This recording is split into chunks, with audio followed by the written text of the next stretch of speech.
जुन्या पेन्शनचा वनवास संपणार कधी? पेन्शन नसल्यामुळे सेवानिवृत्त शिक्षकांचे हाल.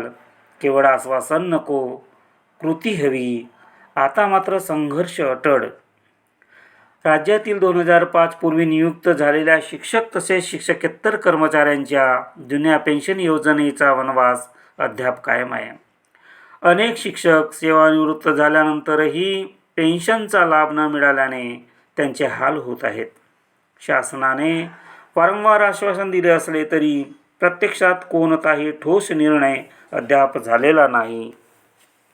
1 नोव्हेंबर 2005 पूर्वी नियुक्त झालेल्या इतर सर्व आस्थापनेतून कर्मचाऱ्यांना राज्य शासनाने जुनी पेन्शन देऊ केलेले आहे.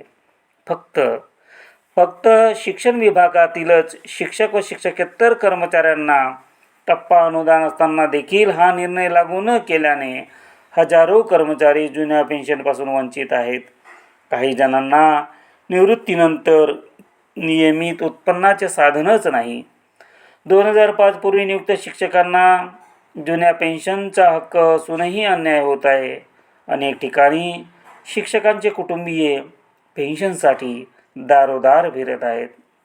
पेन्शनच्या अभावामुळे काही शिक्षकांना उपचार न मिळाल्याने प्राण गमवावे लागले.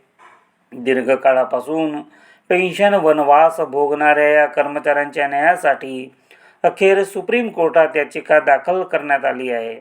मात्र न्यायाच्या दिशेने मोठी पावले उचलली गेली असली तरी अद्याप सुनावणीची तारीख निश्चित झालेली नाही. ही बाब संबंधित कर्मचाऱ्यांमध्ये चिंतेचा विषय ठरत आहे. यातच संघटनांमध्ये एकी नसल्याने याचा फायदा शासन घेत आहे. राज्यभरातील शिक्षकांचा विश्वास आहे की सर्वोच्च न्यायालयाचा निकाल त्यांच्या बाजूने लागल्यास हजारो कर्मचाऱ्यांना दिलासा मिळेल आणि जुन्या पेन्शनचा मार्ग अखेर मोकळा होईल. सुप्रीम कोर्टात याचिका दाखल करून शेवटची आशा धरली आहे, पण कोर्टाची तारीख लांबणीवर पडल्याने सर्वजण संभ्रमात आहेत.